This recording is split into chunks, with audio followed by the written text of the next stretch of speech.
What's up, TKO Nation? Welcome back to the TKO Podcast. Make sure you tune in.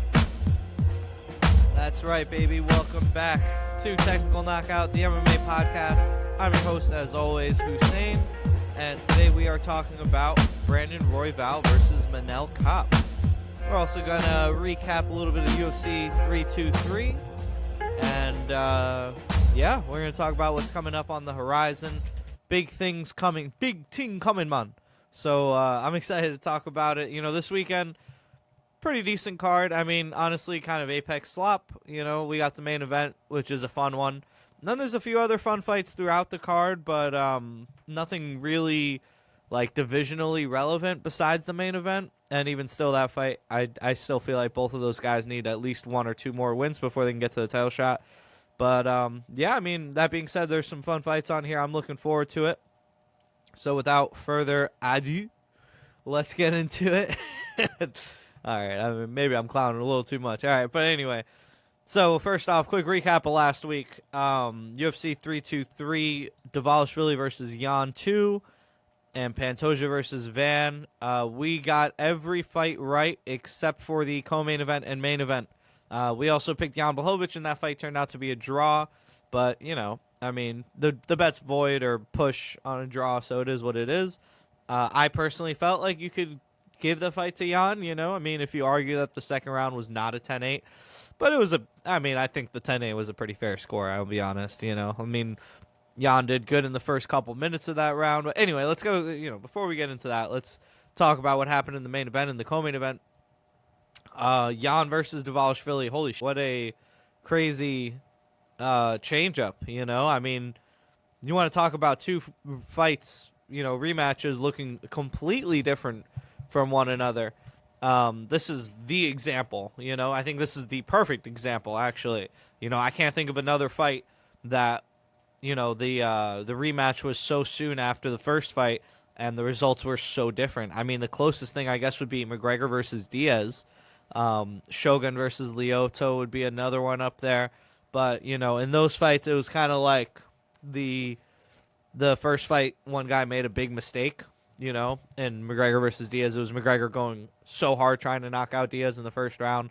And in Shogun versus Lyoto, I mean, I guess it was more the judges that made the mistake that night, but, you know, it is what it is. But, yeah, I mean, wow. Petr Yan, you know, I've seen a lot of people comment that that first fight was just him downloading the data for 25 minutes.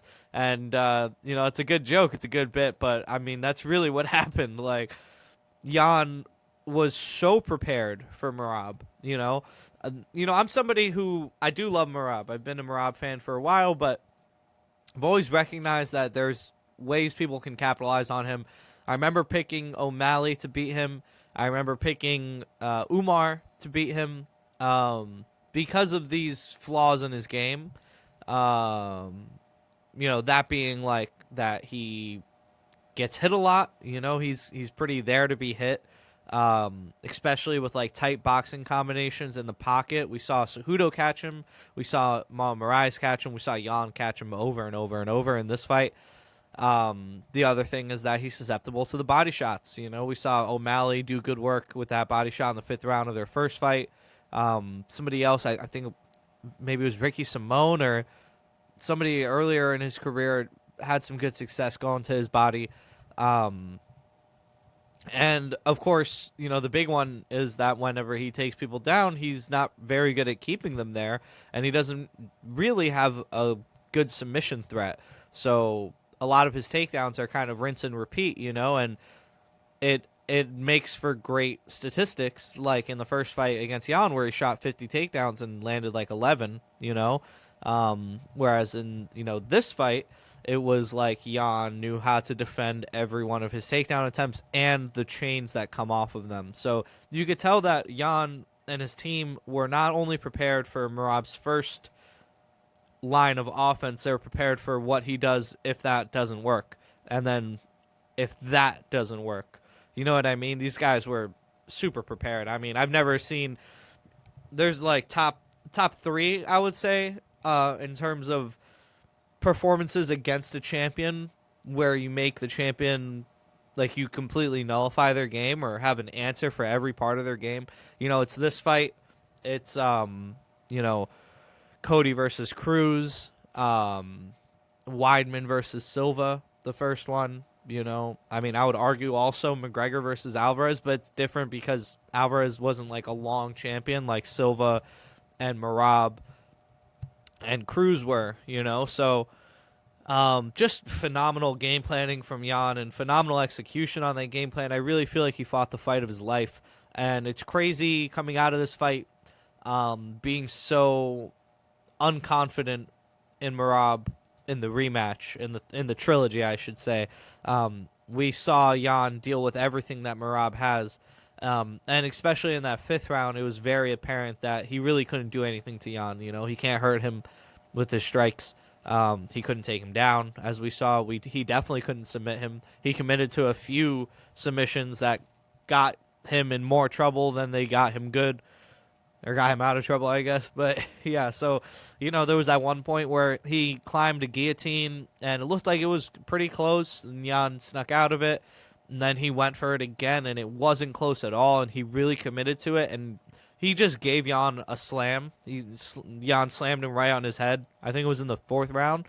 But it was, like, really stupid decision-making from Merab and, honestly, desperation, So, phenomenal performance from Petr Yan to get the belt back. And you can really, say that first fight was a different one because of the broken hand, I didn't pick that up when I first watched it, but after Jan mentioned it and I went and rewatched the fight, you can see that he doesn't use that right hand at all in the first fight, and in this fight he used it a lot.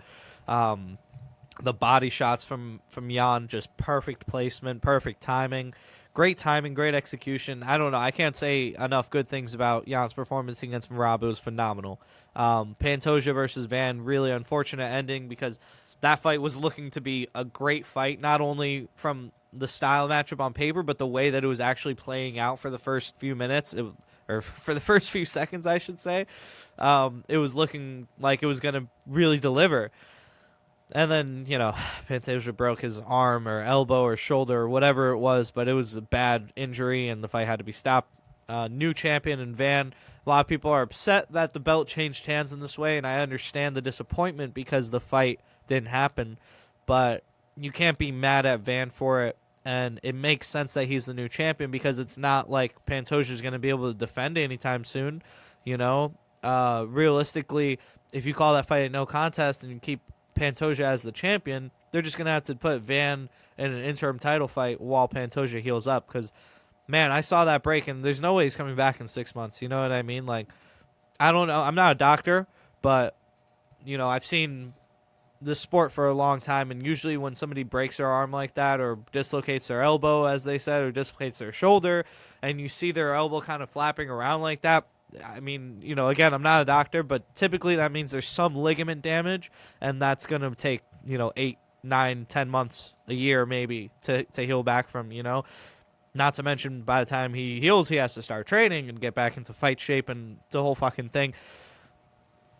I really hate to say this, but this might be the last we see of Pantoja, at least the Pantoja that we know and love. The guy's had a really great career, so, I mean, if this is it, or if this is the start of a steep drop-off, I still feel like he's Hall of Fame worthy, The guy came up from the Ultimate Fighter, had an awesome run, ran into a couple of roadblocks on the way, but super workmanlike, super, just a dog, just an honest fighter's fighter. And, it's unfortunate they lost the belt this way. I hope it's not the last we see of him, but I really am not holding my breath because even by the time he gets done healing, from the injury, who knows how it's going to affect his game, that injured arm. And more importantly, he's going to be a lot older. He's already 35. He's not a spring chicken at flyweight. So by the time he comes back, what is he going to be, 36, 37? Like, I don't love that. I don't love that at flyweight, So, unfortunate, hiccup, roadblock in Pantoja's career, but for Joshua Van, the new champion, we have a lot of really exciting matchups, and the first of which would probably be Tatsuro Taira, who just beat Brandon Moreno last weekend. Taira was able to take advantage of a bad position for Moreno, get the back, and just pound away until the ref stopped it. People were saying an early stoppage, I understand, but he was kind of in one of those spots where he wasn't going to get out of it. And, the only thing that would have made like it not an early stoppage is if he got hit in the head another 15, 20 times unanswered.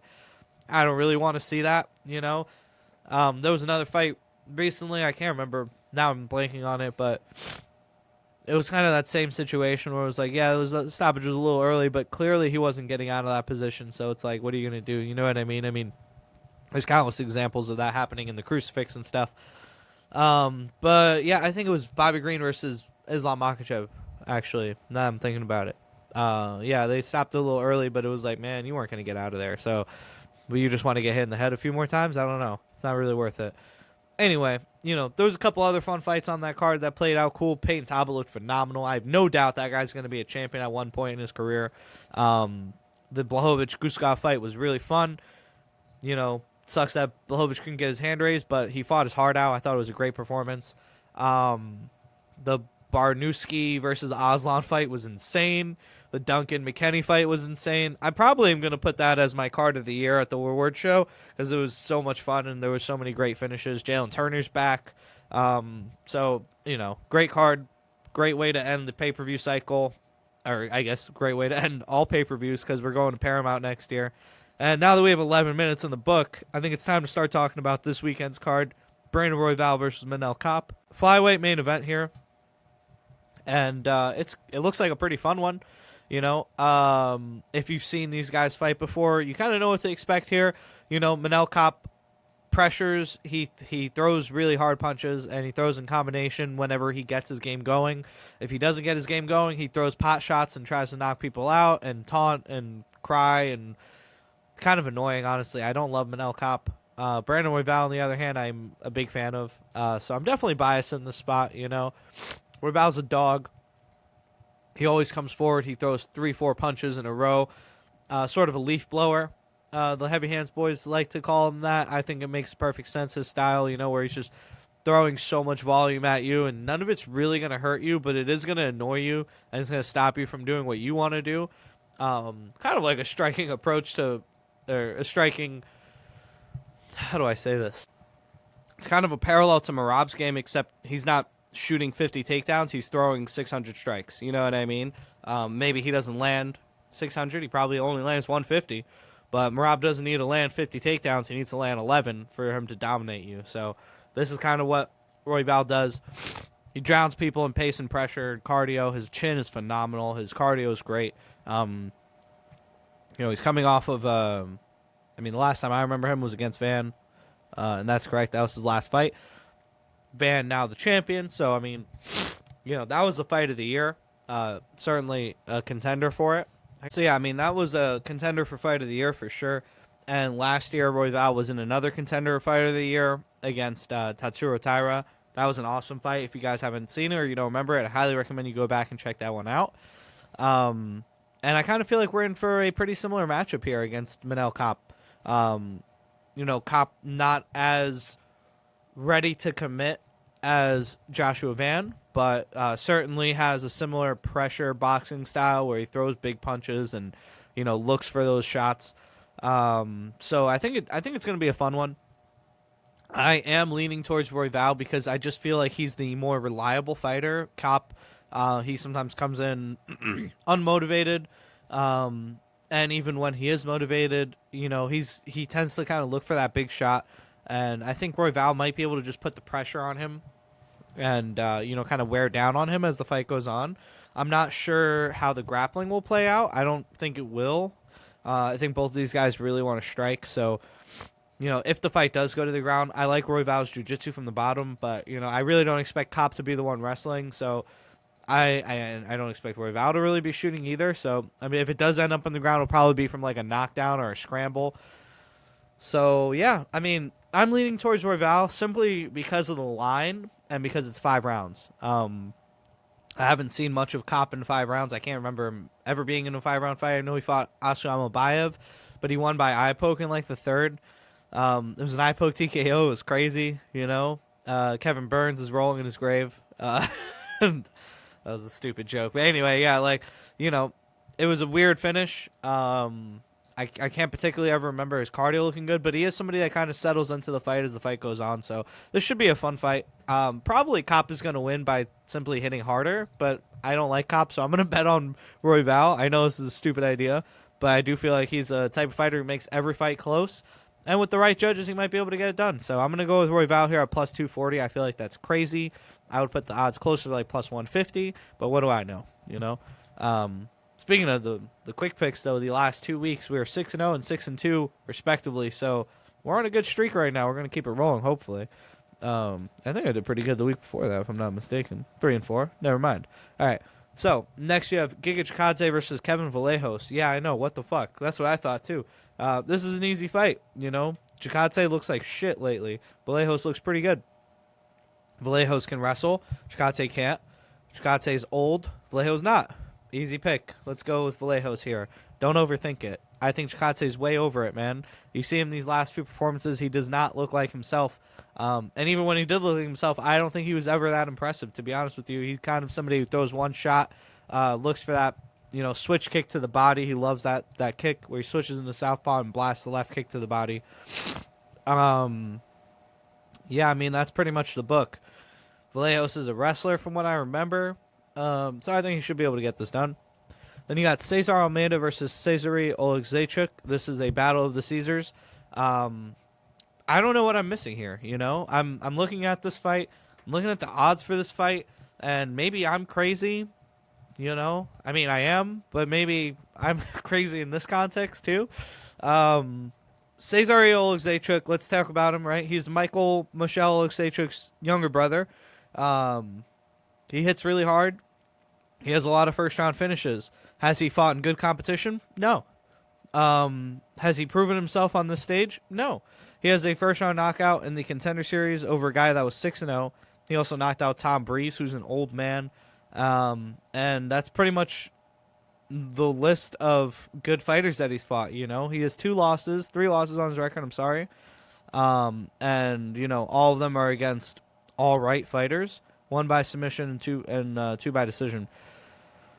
You know, it's just like, what am I seeing from this guy that makes me think he's going to beat Cesar Almeida? You know, Cesar Almeida is a glory kickboxing champion, and we've seen him prove that he is a dog.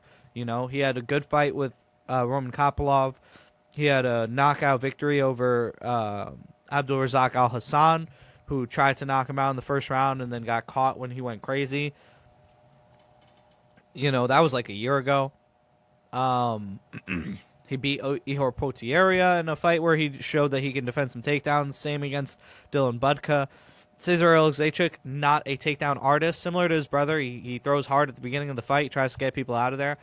If he can catch Almeida, I mean, that's the real question. But, you know, Almeida's been in there with some great strikers. So I don't know what I'm missing here. But they have Cesar Almeida as a plus 180? Huh? I saw plus 180 on one book, plus 150 on another. So I'm going to go with the dog here, man. I mean, maybe I'm crazy. Maybe there's something I'm missing. Maybe, you know, Oleksiejczuk is a black belt in jiu-jitsu that we don't know about or some shit. But it looks to me like this is going to be a fight on the feet. And how am I going to pick a guy who's making his UFC debut versus a guy who has glory kickboxing titles and has 3 fights in the UFC or 4 fights in the UFC at this point? So, yeah, I mean, give me Almeida, dude. He hits hard. And he's a good striker. Like, he's not just a fucking power puncher. He hits hard and he knows how to strike. So, yeah, I mean, maybe I'm crazy, but I'm taking Almeida. And then we got Melquizel Costa versus Morgan Charrier. This is the fight I'm actually most excited for on this card. This is a pretty fun fight here. You got Melquizel Costa, who is streaking lately, looking really good, kind of putting it all together on a 4-fight win streak here with 2 finishes by submission. Before that, he got finished by Steve Garcia. No shame there. Garcia, you know, surging towards the top right now. And in that 4-fight win streak, he has some really talented fighters, you know, on his resume here. Julian Erosa, an absolute dog through and through, and that was a great fight. Christian Rodriguez, same deal, a dog through and through, and also a great fight. And, you know, more than anything, what I think Costa showed in those 2 fights is his fight IQ. You know, he pushed whenever he was down and was able to pull out the rounds, you know, and got 2 decisions over guys who are pretty hard to beat by decision, you know.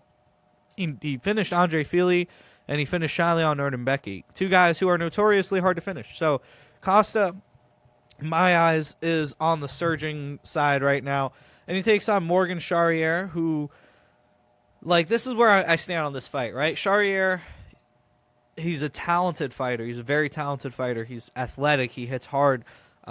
He's creative in there, and I really appreciate that, but I do feel like he loses focus sometimes. He's not necessarily the best game planner, and he tends to drop off in the fight, And for all that being said, I would consider him to be an inconsistent fighter. And you look at his record, and it kind of shows you that, In his last 4, he's 2-2, 2 finishes, and then 2 losses by decision. He's been alternating.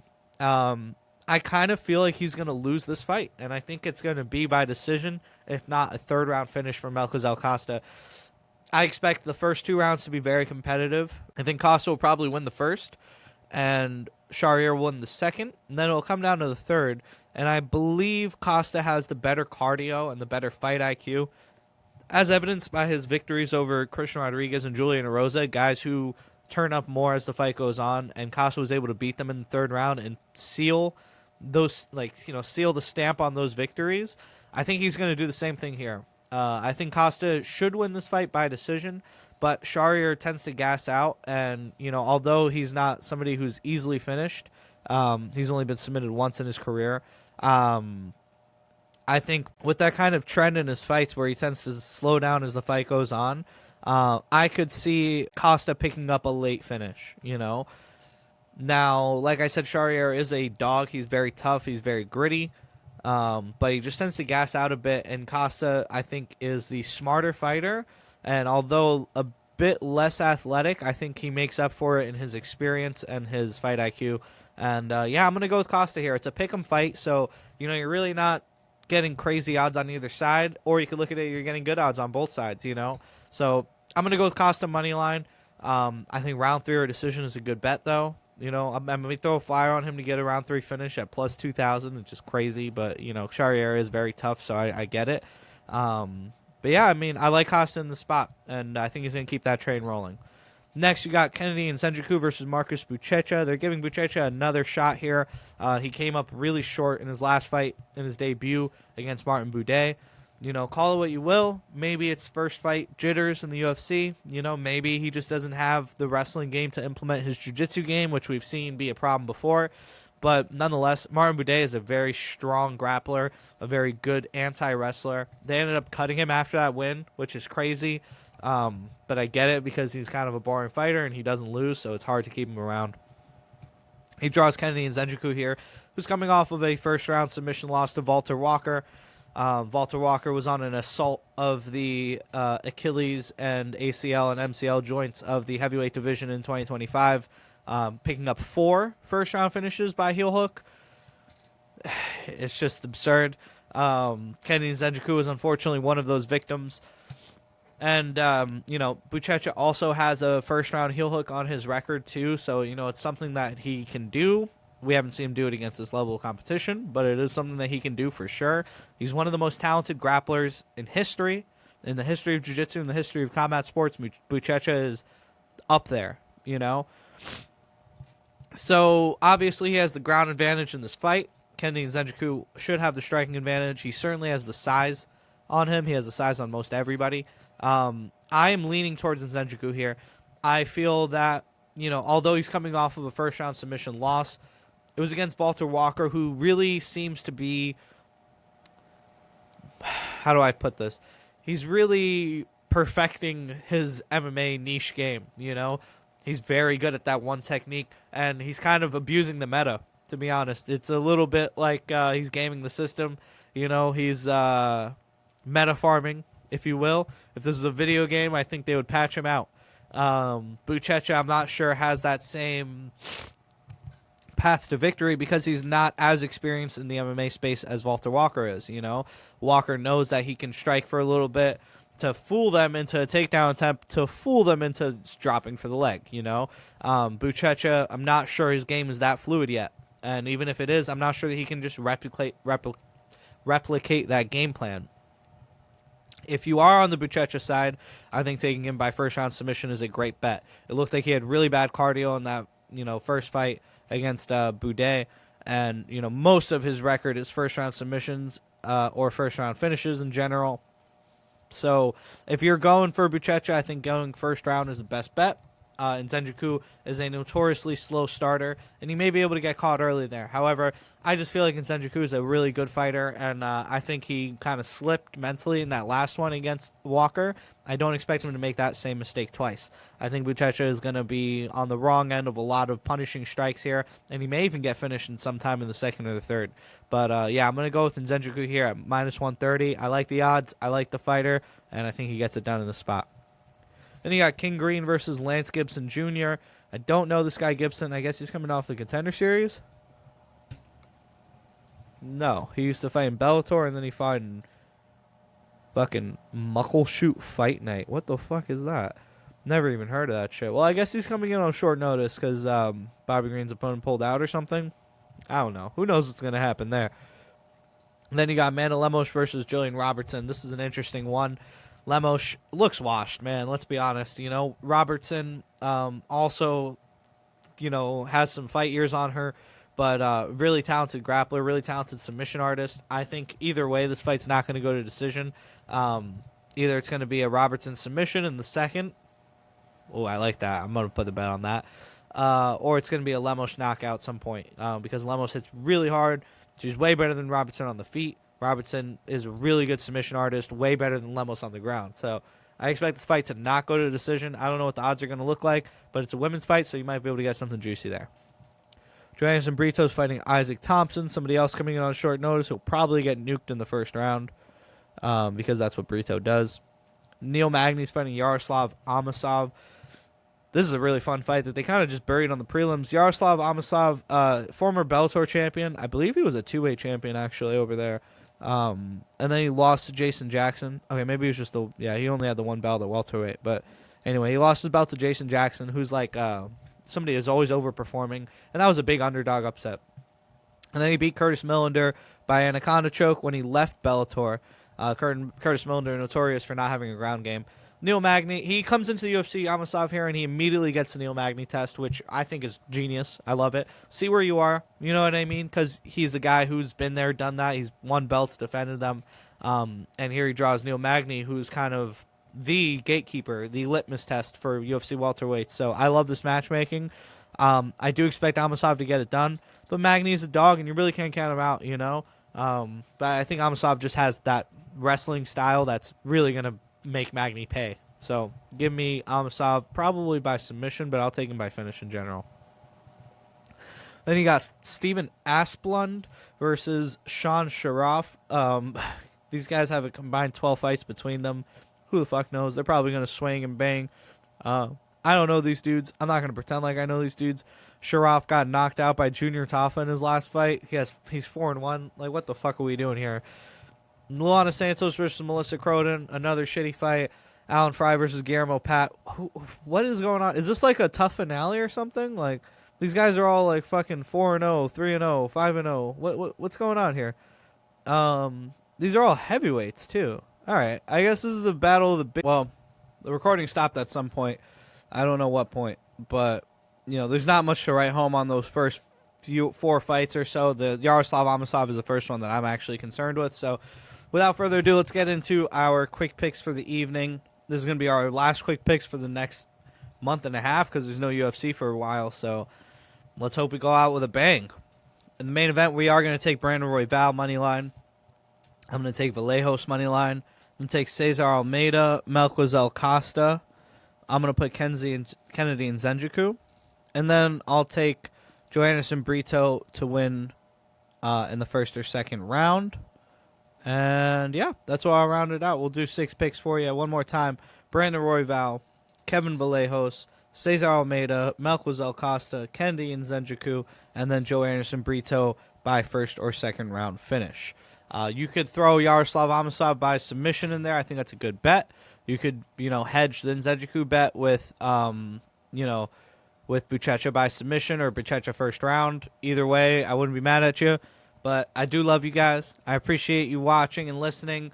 stay tuned for more. I am working on a Patreon to get it out so people can support me and get some bonus content. I'm building that bonus content right now, so you guys have a lot to chew on when it does drop. And yeah, I love you guys. Thank you so much for watching, and let's hope we end the year with another win. Appreciate y'all. Peace out. Have a lovely day.